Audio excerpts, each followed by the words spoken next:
Hello guys, you are most welcome to RV English classes. Guys, आप लोग common errors के थ्रू या स्पॉटिंग एरर्स के थ्रू आप ग्रामर के सारे रूल्स को रिवाइज कर रहे हैं। तो आइए हम अगला क्लास में हम आपको लेकर चलते हैं। ये पहला सेंटेंस है। मैं बार बार आपको बोलता हूँ guys, English is only to understand not to remember. आप मेरे साथ केवल और केवल बने रहिए, आपको पता भी नहीं चलेगा। खेल खेल में हम एरर करेक्शन करते जाएंगे और रूल आपको बताते जाएंगे और आप मैथमेटिक्स की तरह उसको दिमाग में बैठाते जाओगे। बड़ा ही इजी वे में मैं इंग्लिश दूंगा आपको, आप हम पर ट्रस्ट कीजिए। तो आइए, आज का पहला क्वेश्चन है कॉमन एरर्स का। Many a man have come to India from America to live here permanently. यहाँ एक चीज many a man, यहाँ हम थोड़ा सा आपको कंसंट्रेट करना चाहते हैं। आप एक चीज दिमाग में रखें, अगर मेनी, बहुत सारे लोग ऐसा जानते हैं कि मेनी के बाद हमेशा प्लुरल नाउन ही होता है, लेकिन ऐसा नहीं है। मेनी के बाद सिंगुलर नाउन और उसके साथ सिंगुलर वर्ब भी आ सकता है। इसको एकदम दिमाग में गांठ बांध लीजिए। जनरली लोग यही जानता है कि जैसे ही मेनी आया तो उसके बाद प्लुरल नाउन ही आएगा, और अगर प्लुरल नाउन आएगा तो वर्ब भी प्लुरल होगा, लेकिन वैसा होता नहीं है। आप देखिए थोड़ा सा, वैसे आप कंस्ट्रक्शन जान जाइए। अगर मेनी है तो इसके साथ आने वाला जो नाउन है वो क्या हो जाएगा, प्लुरल हो जाएगा, और प्लस वर्ब भी क्या हो जाएगा, प्लुरल हो जाएगा। ये तो ठीक है, लेकिन इसके साथ एक और है कंस्ट्रक्शन कि अगर मेनी हो और प्लस इसके बाद ए आया हो, मेनी हो और इसके बाद क्या आया हो, ए आया हो, तो एकदम आप समझ जाइए कि नाउन जो होगा वो सिंगुलर होगा और इसके साथ वर्ब भी क्या आ जाएगा, सिंगुलर आ जाएगा। ये बहुत इंपॉर्टेंट है। मेनी के बाद अगर ए आया तो उसके बाद आने वाला नाउन सिंगुलर और वर्ब भी क्या होगा, सिंगुलर। तो आइए पहला क्वेश्चन में मेनी अ मैन, तो यहाँ यही ए पार्ट में ही हमको करेक्शन की जरूरत है, क्योंकि अ मैन है तो निश्चित रूप से इसके साथ आने वाला वर्ब जो है क्या होगा, सिंगुलर होगा, और हैव जो है एक प्लुरल वर्ब है, इसलिए यहाँ हैज लगा देंगे तो सेंटेंस करेक्ट हो जाएगा। तो हमने क्या बताया कि अगर मेनी है तो उसके बाद प्लुरल नाउन आता है या प्लुरल सब्जेक्ट आता है और वर्ब क्या है, प्लुरल होता है। लेकिन अगर मेनी प्लस ए आ गया तो उसके बाद नाउन जो होता है सिंगुलर होता है और वर्ब भी क्या होता है, सिंगुलर। जैसा कि इसमें आपने देखा कि मेनी अ और नाउन क्या है, मैन, न कि मेन। तो आइए क्वेश्चन नंबर दूसरा, question number second. My brother-in-law who lives in Patna had come to stay with my brother-in-law. कोई गलती नहीं है। Who lives in Patna, अब थोड़ा सा यहाँ who पर कंसंट्रेट होना है। कहता है रूल कि अगर कोई ये रिलेटिव प्रोनाउंस हुई, who, which, that, अगर ये सब आए, ये रिलेटिव प्रोनाउंस हैं, तो सब्जेक्ट जो इसका होता है वो उसका जस्ट एंटीसीडेंट होता है, नेबरिंग वाला। जस्ट इसके पहले वाला जो नाउन होता है वही क्या होता है, उस सेंटेंस का सब्जेक्ट होता है। तो जस्ट इसके पहले क्या है, ब्रदर इन लॉ। तो ये brother in law singular subject है या प्लुरल सब्जेक्ट है, सिंगुलर सब्जेक्ट है, तो वर्ब क्या होगा, सिंगुलर होगा। तो ये तो ठीक है, लिव्स है तो ये सिंगुलर है, V5 है, यानी प्रेजेंट सिंपल में जा रहा है, तो ये सिंगुलर वर्ब हुआ, सिंगुलर सब्जेक्ट के साथ सिंगुलर वर्ब। लेकिन यहां देखिए सी पार्ट में have come to stay with, कौन have come, brother in law आए, तो यहां आया है, तो यहां हैव ना होकर क्या हो जाएगा, हैज हो जाएगा। क्यों, क्योंकि हैव जो है प्लुरल है और हैज जो है सिंगुलर है, इसलिए कि इसका कौन सा सब्जेक्ट है, ब्रदर इन लॉ, और ब्रदर इन लॉ सिंगुलर है कि प्लुरल है, तो सिंगुलर है, तो हैव के जगह पर क्या हो जाएगा, हैज। यानी सी पार्ट में गलती था, अगर हम हैव के जगह पर हैज रख देंगे तो ये सेंटेंस करेक्ट हो जाएगा। Question number 3। Despite of technological innovations and powerful analytical tools nothing is happening.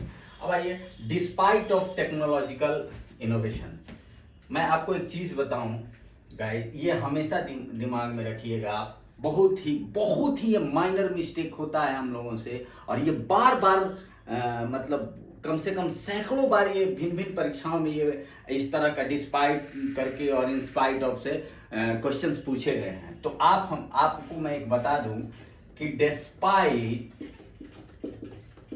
Is equal to in spite of.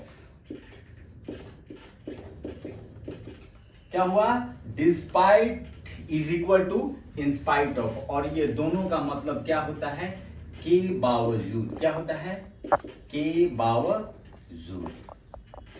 Correct. यानी कभी भी डिस्पाइट के साथ ऑफ प्रीपोजिशन का प्रयोग नहीं होता है। इन स्पाइट ऑफ होता है लेकिन डिस्पाइट ऑफ नहीं होता है। ये बड़ा ही इंपॉर्टेंट चीज है जो आप जानिए। Despite is equal to in spite of, आप ऐसे दिमाग में रखेंगे, और इन दोनों का मतलब क्या होता है? के बावजूद। तो यहां क्या गलती है? ए पार्ट में ही गलती हो गया है। क्या गलती था ए पार्ट में? यहां डिस्पाइट नहीं होगा, या तो आप इन स्पाइट ऑफ रखिए या केवल और केवल डिस्पाइट रखिए, दोनों का सेम सेंस है। डिस्पाइट के साथ ऑफ प्रीपोजिशन का प्रयोग नहीं होता है। Question number 4, soap removes traces of pesticides and heavy metals that hand sanitizers can left behind। आइए ए पार्ट में पहले देखा जाए। Soap removes traces of pesticide, removes करता है traces of pesticides and heavy metals that hand. ये तो ए part में कहीं गलती नहीं दिख रहा है, प्रेजेंट सिंपल में जा रहा है सेंटेंस यहाँ, ठीक है। Of pesticide and heavy metals that hand sanitisers can. Can क्या है गाइस? सी पार्ट में थोड़ा देखिए, कंसंट्रेट होइए। कैन क्या है? कैन क्या है? कैन है मॉडल्स। कैन क्या है? कैन है मॉडल। और हमने क्या बताया है कि मॉडल कभी भी अकेले नहीं आता है, वो वर्ब के साथ आता है। और वर्ब के किस फॉर्म के साथ आता है? वर्ब के V1 फॉर्म के साथ आता है। हमने आपको बताया था एक कंस्ट्रक्शन कि मॉडल प्लस वर्ब का V1। एकदम आप दिमाग में रखिए, जब भी कोई मॉडल्स आएगा, कोई भी मॉडल आए तो अपने साथ वर्ब लेकर ही आएगा, और वो भी वर्ब का कौन सा फॉर्म?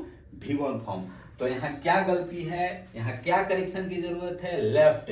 लेफ्ट ये गलत है, ये सेकंड या थर्ड फॉर्म हो सकता है। Left left leave, left left होता है। तो यहाँ क्या हो जाएगा? यहाँ लीव हो जाएगा, LEAVE, लीव, यानी वर्ब का फर्स्ट फॉर्म हो जाएगा। यानी सी पार्ट में करेक्शन था। यहाँ क्या गलती है? बार बार ये क्वेश्चन रिपीटेशन हो रहा है क्वेश्चन का, तो आप दिमाग में रखिए कि model plus V1, model plus V1 और कुछ नहीं। अगर कहीं भी मॉडल दिखा तो आप जान जाइए कि उसके साथ जो वर्ब आया है कि नहीं आया है। अगर वर्ब नहीं आया तब भी गलत, अगर वर्ब आया है तो फर्स्ट फॉर्म में है कि नहीं, बस। तो आइए फिर question number 5, he didn't went to the school as he was down with fever. Down with fever का मतलब होता है बेड पर गिर जाना, एकदम बीमारी इतना कि बेड से उठा ना जाए। यहाँ देखिए गाइस, मैं एक चीज आपको बताना चाहता हूँ। यहाँ आप देखिए वर्ब का कितना फॉर्म होता है? V1, V2, V3, V4 और V5। ये वर्ब का 5 फॉर्म होता है। भिन्न भिन्न टेंस में ये वर्ब जो है अपना रूप चेंज करते रहता है। आप जानते होंगे या मैं आपको बता दूं, वर्ब V1, डू का V1 फॉर्म डू होगा। इसका V2 क्या होता है? डिड होता है। इसका V3 क्या होता है? डन होता है। और इसका V4 क्या होता है? डूइंग होता है। और इसका V5 क्या होता है? डज होता है। गाइस यहां ध्यान देंगे, डू का V1 do, V2 did, V3 done और V4 डूइंग और V5 डज। सॉरी, ये जो है V5 केवल किस में होता है? Present simple, third person singular में रहता है। अगर सब्जेक्ट तो वर्ब V5 होता है। अब यहां देखने की चीज है, यहां थोड़ा ध्यान दीजिए कि ही डिडंट वेंट। अब वेंट जो है ये किस फॉर्म में है? V2 फॉर्म में है। और सब्जेक्ट और V2 फॉर्म डायरेक्ट किस में आता है? पास्ट सिंपल में। पास्ट सिंपल में क्या होता है? सब्जेक्ट होता है, उसके बाद वर्ब का सेकेंड फॉर्म होता है। और ये डिड भी किस फॉर्म में हो गया, डिडंट है, ये भी सेकेंड फॉर्म में होता है। तो एक सब्जेक्ट के लिए ये दो दो वर्ब सुपरफ्लुअस यूज है, ये गलत है।